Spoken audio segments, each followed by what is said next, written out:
돈이 없는데 돈을 벌 수 있는. 네. 돈이 없는데 돈을 벌 수 있는 일이 별로 없더라고요. 안녕하세요. IMAP-TV입니다. 오늘은 나는 돈이 없어도 경매를 한다의 저자 이현정 대표님을 모셨습니다. 안녕하세요. 안녕하세요. 반갑습니다. 이현정입니다. 네, 이 책 제목으로 보면은 진짜 돈이 없어도 경매를 할 수 있는지 오늘 낱낱이 질문해 보겠습니다. 그런데 제가 경매에 관심 있는 분들한테 한번 물어봤더니 이런 질문을 하더라고요. 부동산 경매는 복잡하고 어렵지 않나요? 처음 경매를 접하시는 분들은 아무래도 좀 낯설어서 복잡하다, 어렵다 이렇게 생각하실 수 있을 것 같아요. 그래서 제가 이거를 단계별로 다 쪼개놨습니다. 그래서 단계. 1단계부터 7단계로 이루어져 있는데요. 1단계부터 4단계까지는 경매 전반기예요. 나의 목표를 설정하고 권리 분석하고 현장 담사 다녀와서 법원 실습하는 것까지. 그리고 후반전은 5단계부터인데요. 낙찰 받고 나서 잔금 납부하고 명도하고 인테리어까지 이 순서대로 따라오시면 모든 과정을 무리 없이 잘 따라오실 수 있을 거예요. 경매 잘못 받았다가 돈을 잃지 않을까, 그런 위험이 좀 도사리지 않을까, 그런 생각을 한대요. 맞아요. 실제로 잘못 낙찰 받아서 입찰 보증금을 날리는 분들이 있으시거든요. 보증금을 날린다고요? 네. 계약금 날리는 거랑 똑같네요. 네, 맞아요. 네. 그래서 입찰에 참여할 때 최저가의 10%의 돈을 이제 법원에 맡기고서 입찰에 참여를 할 수 있는데요. 이때 이제 낙찰 받고 잔금 납부를 하지 않으면 입찰 보증금을 돌려주지 않아요. 근데 잔금 납부를 못하는 이유 중에 뭐 몇 가지들이 있는데요. 특히 이제 권리 분석을 잘 못해서 내가 낙찰 받은 금액 외에 또 임차인의 보증금을 내어줘야 되는 이런 것들을 자칫 잘못하면은 이제 보증금을 날릴 수 있는 거죠. 그래서 반드시 공부가 필요합니다. 반드시 공부하셔야 됩니다. 근데 아주 오랜 기간 하실 필요는 없고요. 한 달, 두 달?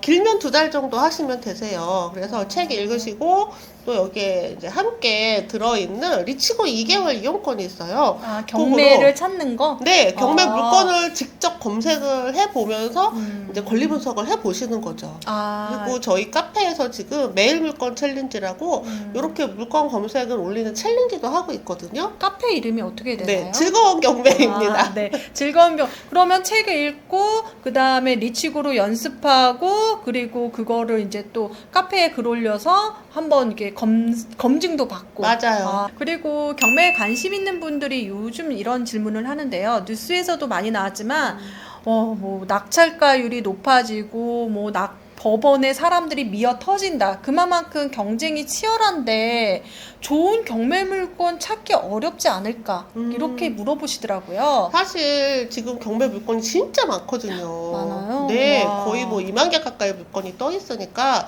그 물건들을 찾는 것은 처음에는 굉장히 낯설고 힘드실 거예요. 네. 그래서 내가 이제 목표로 하는 것을 명확하게 하시고 내 종잣돈의 한도 내에서 이제 낙찰 받을 수 있는 물건들을 검색을 하시고 그리고 그 물건들이 최근에 낙찰가가 어떤지도 이제 계속 추이를 보는 거죠. 그래서 리치고에서 그것들을 다 같이 볼 수가 있어요. 네. 그래서 함께 해보시라고 이제 이용권을 넣어드린 거고요. 이게 꽤 고가거든요. 그래요? 네. 한 달에 이제 5만 원짜리 고가인데 생각보다 훨씬 비쌉니다. 그래서 이제 같이 책을 보시면서 같이 연습을 하시면은 지금 이 정도 가격이면 적정하구나, 아니면 한 번 더 유찰돼야 되는구나, 이런 것들을 좀 가늠하실 수 있게 될 거예요. 그리고 이 책을 읽질 않았나 봐요. 이런 질문이 있습니다. 경매를 하면 초기 자본이 많이 필요하지 않나요? 라고 질문을 했어요. 네. 그래서 이 책 제목처럼 돈이 없어도 정말 얼마면 됩니까? 사실 저는 마이너스 통장으로 시작을 했는데요. 그렇게 했지만 그것을 권해드리진 않습니다. 네. 했더니 너무 힘들더라고요. 그래서 저는 최소 종잣돈이 이제 낙찰가의 한 20-30% 있으면 어느 정도 경매를 하실 때 용이하다라고 생각을 해요. 그래서 한 뭐 3천만 원 정도 있으시면 1억에서 1억 5천 안쪽에 있는 물건들을 하실 수 있죠. 근데 종잣돈이 뭐 없는 사람은 훨씬 더 저렴한 물건을 하시면 됩니다. 낙찰 후 추가 비용이 있지 않냐. 뭐 잔금하는 과정도 있지만 내가 보증금 10%를 넣었는데 그 뒤에 과정은 얼마나 돈이 더 필요한지 최악의 경우, 뭐 최선의 경우 이렇게 한번 좀 설명 좀 해주세요. 네, 그래서 아까 제가 낙찰가의 20에서 30%라고 말씀을 드렸는데요. 그 10%를 여유 자금으로 가져가시는 거예요. 그래서 제일 많이 드는 비용은 아무래도 인테리어 비용이고요. 아, 인테리어. 그리고 취득할 때 취득세도 내셔야 취득세, 되고요. 그리고 그다음에? 혹시라도 명도할 때 명도비가 들어갈 수도 있을 명도비라는 거예요. 건 뭔가요? 명도라는 건 거기에 살고 있는 사람, 점유자라고 하는데요.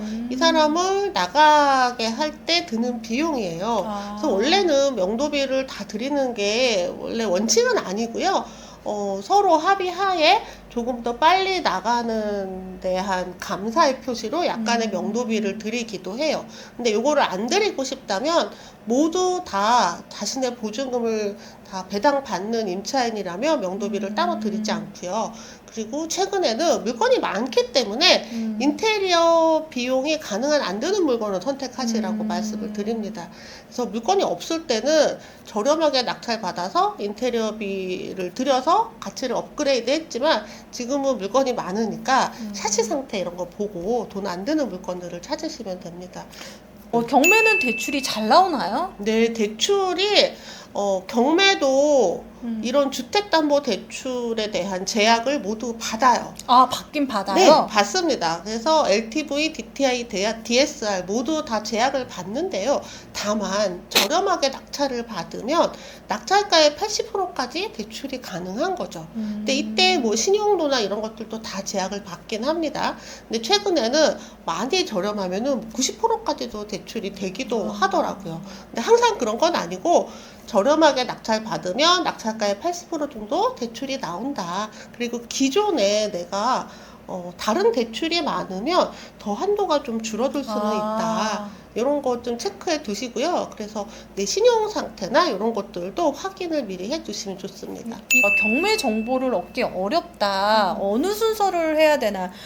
일단 제일 쉽고 돈이 안 드는 방법이 책을 읽는 거예요. 이 책. 이 책이네요. 이 책을 읽으시면 기본 개념은 서실 거고 또 사실 책만 읽고도 좋은 낙찰을 받으시는 사례가 참 많았거든요. 근데도 혼자 내가 할 용기가 안 난다. 용기가 안 난다. 그렇다면 이제 우리 즐거운 경매 카페로 오시면 됩니다. 그래서 즐거운 경매 카페에서 매일 물건 챌린지를 하실 수도 있고요. 다른 분들이 올린 물건들 보실 수도 있고요. 그리고 낙찰을 받으신 분들이 올린 후기를 보고 이분이 왜 이런 물건을 이렇게 낙찰 받았는지 그 사례도 보실 수 있고요. 그리고 수업이 필요하시면 카페에서 수업 공지가 올라오면은 그때 적정한 수업을 또 들으시면 됩니다. 이 책에 보니까 이런 말을 썼더라고요. 나는 다시 태어나도 경매를 할 것이다. 이현정 대표님의 경매란 어떤 걸까요? 내 인생의 터닝 포인트. 경매를 어떻게 시작하게 됐어요? 제가 처음에 경매를 알게 된 게, 돈 벌려고 애를 쓸 때였어요.